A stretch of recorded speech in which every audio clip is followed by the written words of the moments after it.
Bonjour les amis et bienvenue dans ce nouveau vlog.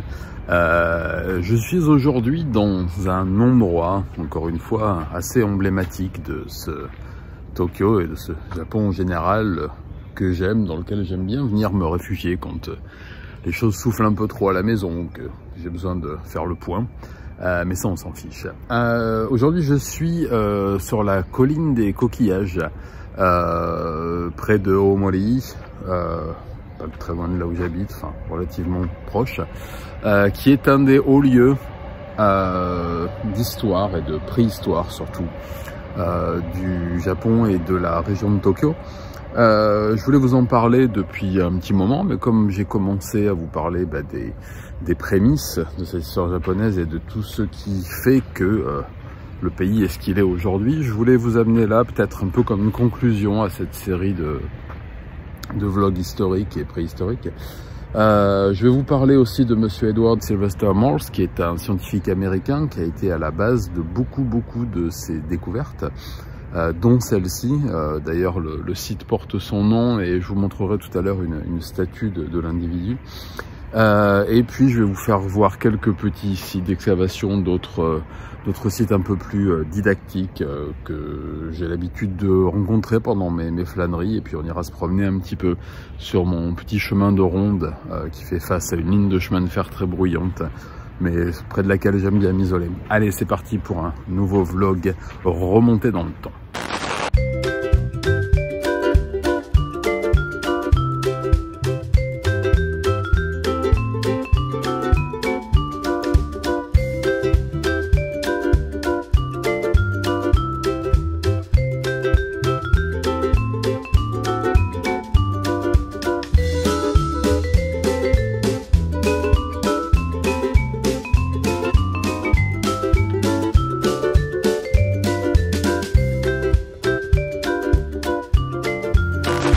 Allez, je quitte la statue de ce bon monsieur Morse pour commencer un petit tour de ce parc. Oui, vous avez vu là le petit jet d'eau le petit jet de vapeur et de bruine qui se déclenche régulièrement et qui fait un bruit insupportable. Et le train qui passe, donc double bruit. Il est pas passé. Il est passé. Donc ce parc a été créé dans les années 60 pour mettre en valeur le patrimoine préhistorique archéologique de la ville de Tokyo, qui a été partiellement détruit pendant les grands aménagements de la fin de la guerre, et celui-là n'a pas échappé malheureusement à cette triste réalité. Je vais peut-être m'éloigner un petit peu de la voie. Voilà, on s'entend mieux. Puisqu'il a fallu attendre, comme je disais, les années 60 pour que ce parc soit créé, dans lequel on a essayé de conserver partiellement les découvertes qui ont été faites par Edward Morse, c'est-à-dire un lieu de vie des premiers habitants de la région. Je vous ai montré l'autre jour les premiers habitants et les premières traces plutôt de rites funéraires et de sites religieux à Romandie.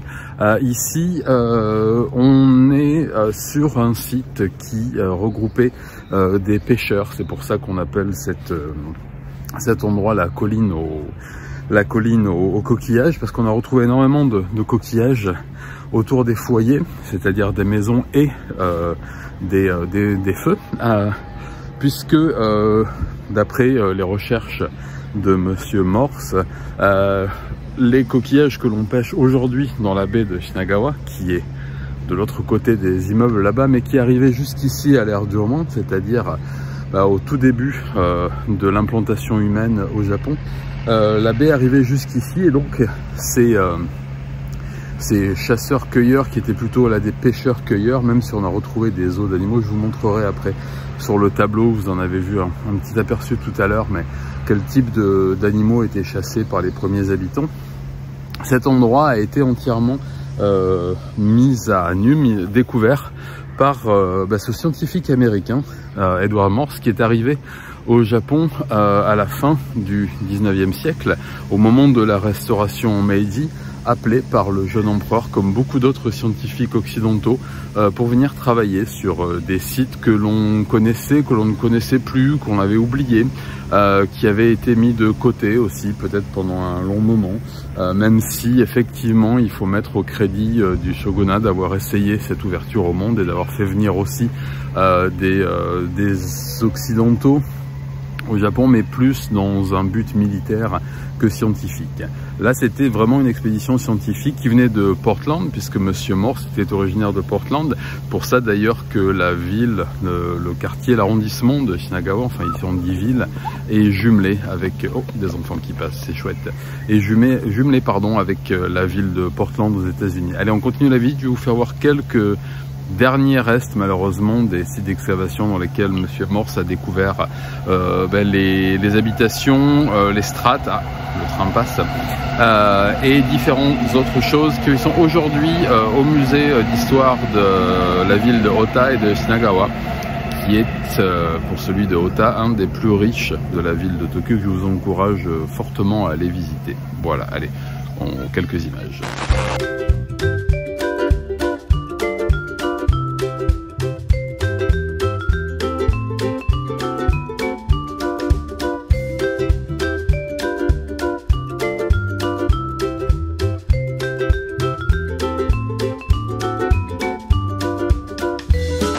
Voilà, je suis dans... Ah, ça va résonner un petit peu. Je suis dans le dernier et le seul endroit préservé qui montre l'une des excavations originelles faites par Edward Morse au 19e siècle et qui montre ces strates de coquillages empilés près des anciennes habitations. Le trou que vous avez vu tout à l'heure était en fait une des bases des anciennes habitations. Il faut savoir que l'endroit qui était un point stratégique, qui est ici puisque très proche d'installations militaires, a été bombardé copieusement par les Américains en 44 et en 45, et que la plupart des infrastructures qui étaient ici, puisqu'il faut savoir qu'après le passage d'Edward Morse, même si le lieu était un petit peu tombé dans l'oubli parce qu'il y avait d'autres préoccupations, je vais sortir d'ici, ça résonne beaucoup, il y avait d'autres préoccupations pour l'empereur Showa, l'endroit était quand même conservé partiellement pour des recherches. On y a notamment retrouvé et sorti énormément de poteries diamant, de vases ouvragés, ornementés comme ceux que je vais vous faire voir tout à l'heure, mais que le site malheureusement n'a pas résisté aux bombardements américains et a dû être réhabilité dans les années 60 quand il a été rouvert. Malheureusement, on a retrouvé beaucoup de ces trous, de ces excavations qui avaient été faites par Morse et ses équipes et d'autres scientifiques après dans les années 20 sous des trous d'obus qui ont été brûlés aussi. Les infrastructures en bois qui étaient par-dessus ont été complètement calcinées par les bombes incendiaires. Il faut savoir que les Américains ont principalement larguer des bombes incendiaires sur Tokyo, puisque la ville était faite en majorité de bois, ce qui a donc brûlé intégralement 80% des quartiers et des habitants également. Mais le site a été réhabilité donc avec ce qu'on a pu en tirer, c'est-à-dire... on le voit pas derrière moi, si je sais pas, enfin bon, c'est surexposé. Cette espèce de petite tente en forme de coquillage qui préserve le dernier site original. Après, tout le reste a été reconstitué. Je vais vous amener devant le petit monument qui a été monté, qui a été fait au moment justement de la rouverture, enfin de l'ouverture du parc, parce qu'il n'y avait jamais eu vraiment de parc pour le public avant. Et ensuite, on va remonter là où on était.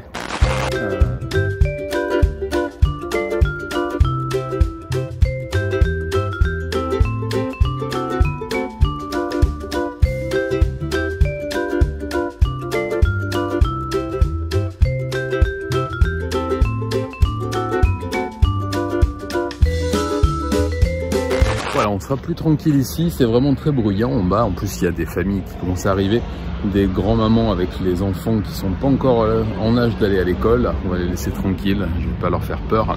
Je vais vous reparler un petit peu de cet endroit qui est là encore un des endroits habités depuis le plus longtemps dans la métropole de Tokyo. Et dans la région, on trouve d'autres sites assez intéressants. Si j'ai le courage, je vous y emmènerai. Là, il faut prendre la voiture et en ce moment, c'est pas tellement ça. Ce site est donc occupé d'après les recherches et les artefacts retrouvés et datés, pas par Morse, mais partiellement par Morse, mais surtout par les scientifiques du XXe siècle. Le site a été habité à partir, en gros, de moins de 10 000 avant Jean-Charles. Et jusque la fin de l'ère Yayoi, en moins 200, à peu près vers l'an moins 200, où l'on a retrouvé les traces les plus récentes d'occupation humaine, avant d'être abandonné pour des raisons mystérieuses. Peut-être à cause d'une montée des eaux, peut-être à cause de l'installation aussi d'autres structures, parce qu'on a retrouvé des piliers qui étaient peut-être des armatures de monuments, de bâtiments militaires ou de bâtiments de garnison, de garde. Enfin, toujours est-il que le village qui était ici, parce que c'était vraiment un village, a disparu et les activités humaines, on ne retrouve plus de traces de foyers, de restes de nourriture, ni encore moins de sépultures à partir jusqu'à moins 200 avant Jean-Christophe. Mais l'endroit est occupé à partir de moins 10 000 et là une petite communauté s'installe, une communauté de pêcheurs. D'abord, on n'a pas retrouvé vraiment de structures religieuses telles que j'ai pu vous les montrer à Romandie. Pas de tumulus par exemple, donc pas de dignitaires enterrés ici, mais en tout cas des traces d'activité familiale. On a retrouvé ce que l'on identifie comme étant des petits jouets en terre cuite également, cuite au feu comme on l'a fait en Europe pendant des millénaires aussi, avec une technique assez particulière de petits boudins que l'on roule pour les poteries diamants assez traditionnelles et reconnaissables. Je vous en montrerai, il y a des reproductions qui sont à l'entrée du parc, mais aussi des huttes et des constructions qui sont à peu près les mêmes que celles que l'on peut retrouver en Europe, c'est-à-dire bâties sur une fondation creusée avec des bambous érigés, aussi. C'est moi qui vous hérisse, je le sais. Donc à partir de moins de 10 000, l'endroit est occupé. On a une évolution des techniques que l'on retrouve dans différentes poteries qui ont été retrouvées aussi par strates, mais là j'enfonce des portes ouvertes. Pour ce qui est de la consommation, principalement, comme je l'ai dit, du poisson, puisqu'on est ici encore entre moins 10 000 et moins 200 au bord de la mer, et les habitants d'ici ont les pieds dans l'eau. Je vous montrerai une illustration d'artiste tout à l'heure de ce à quoi pouvait ressembler le village, et vous verrez qu'on était vraiment sur un village côtier. Beaucoup de poissons et de coquillages de consommer, mais aussi de la chasse, puisqu'on a retrouvé des os de cerfs et de sangliers. Peu d'os de petits animaux, peut-être parce qu'ils ne sont pas conservés, et beaucoup de restes de céréales et de fruits, notamment des châtaignes et des glands qui poussent, je parle pas de moi là, qui poussent en abondance ici lorsqu'on ne coupe pas les arbres. Et là il y en a un qui est en train de mourir, il y a un châtaignier qui est derrière moi, un grand châtaignier qui est en train de mourir malheureusement, et d'autres découvertes assez intéressantes dont je vous parle dans un instant, parce que ma batterie fait bip bip bip et donc ça va couper.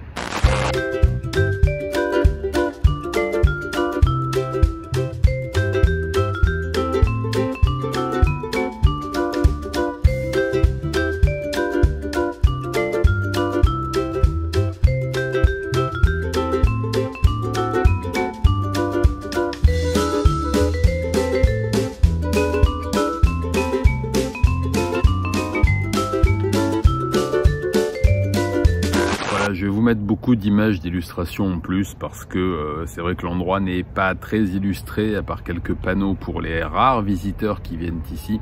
Je vous parlais tout à l'heure des enfants qui viennent. C'est un parc qui est devenu un parc très ordinaire, qui n'est que très peu fréquenté pour sa valeur historique et archéologique, je vous le cache pas. Il y a plutôt des enfants qui grimpent sur les statues et sur les choses, et je trouve ça absolument super parce que voilà, un parc c'est fait pour ça aussi. Pourquoi je voulais vous amener là aussi? Parce que en ce moment je vous parle beaucoup d'histoire, je fais beaucoup de vidéos, je sais j'ai un bouton sur la figure, je vous fais beaucoup de vidéos sur les origines modernes, et puis plus tard contemporaine du Japon d'aujourd'hui, mais là la modernisation et la restauration Meiji, parce que cette archéomania qui a pu avoir après-guerre trouve ses bases dans cette origine de monsieur Edward Morse, qui a été un des premiers scientifiques à vraiment rester ici, c'est-à-dire à s'implanter. Bon, il est reparti à Portland plus tard, mais il a vraiment pris en considération les spécificités du peuple japonais, les circonstances dans lesquelles il était venu, et aussi la façon de travailler qui était certainement très différente de celle qu'il a pu avoir aux États-Unis. Et il a travaillé, il a écrit un mémoire que je n'arrive pas à trouver, on le trouve sous forme de PDF partiel sur internet et dans les archives aussi de la ville de Ota, mais j'aimerais bien trouver un exemplaire, alors pas original parce que je pense qu'il doit coûter 10 ans de monétisation YouTube, enfin dans mon cas 200 ans de monétisation YouTube, mais il paraît qu'il y a des introductions justement à ces découvertes qui sont assez intéressantes, que je n'ai lu que partiellement, si certains d'entre vous l'ont d'ailleurs, le mémoire de Edward Morse sur la colline des coquillages de Omori, ça m'intéresse. Voilà, donc c'est un endroit que peu de gens connaissent, je pense. Il est rarement très fréquenté hein. Aujourd'hui, là il est presque midi. Il y a 3 enfants et 3 grands-mères qui se promènent parce que l'endroit est, vous voyez, entouré d'habitations familiales et populaires, parce qu'on est dans un quartier qui est pas très cher. Ici, on est plutôt dans un quartier populaire. Malheureusement, je trouve que c'est un site qui n'est pas assez mis en avant, comme les autres sites archéologiques et historiques de la ville. Hein. Les musées sont malheureusement assez peu fréquentés. Enfin, si les grands musées, bien sûr, de Ueno ou d'autres endroits à Chiyoji sont fréquentés, mais je suis toujours très étonné de voir que, peut-être un peu comme en Europe, comme en Occident, les gens se détournent un peu des trésors historiques et archéologiques qu'ils peuvent avoir à portée de main, gratuitement en plus, qu'il y a beaucoup d'endroits qui sont gratuits. Les musées municipaux ici, beaucoup sont gratuits ou alors coûtent 500 yens, quoi, 3,50 €, 4 €, quoique le yen est faible en ce moment. Mais ils sont assez désertés, on y trouve principalement des personnes âgées qui savent pas quoi faire de leur vie, et comme je les comprends, non d'ailleurs je les comprends pas parce que moi je vois le temps qui passe, mais on s'en fiche de moi. Et ça me semblait important, peut-être pour vous qui allez peut-être venir en voyage au Japon pour visiter, peut-être pour la première fois, vous allez certainement aller visiter les grands monuments, peut-être aller à Asakusa, peut-être aller visiter les monuments contemporains, le Sky Soleil et tout le reste, mais je voulais que vous sachiez qu'il y a énormément, quand je dis énormément, c'est des centaines, peut-être même plus d'un millier de petits endroits comme ça, qui recèlent des trésors, qui sont à votre portée, il suffit d'être un peu curieux. Et si je peux vous aider à les trouver, alors je ferai pas ça indéfiniment parce que je commence à être un peu fatigué, je vous le cache pas, mais j'espère en tout cas que cette petite visite ici sur un des lieux où ont habité les premiers habitants de Tokyo vous aura intéressé. Moi je vais rentrer chez ma maison tranquillement en claudiquant, et je vous dis à très bientôt pour un nouveau vlog sur un autre sujet, peut-être le même, j'en sais rien. Allez, encore merci à vous pour vos retours.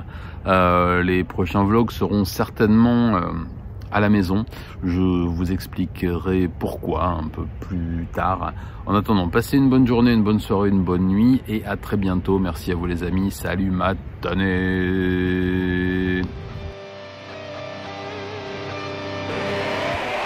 I'm the killer on your TV!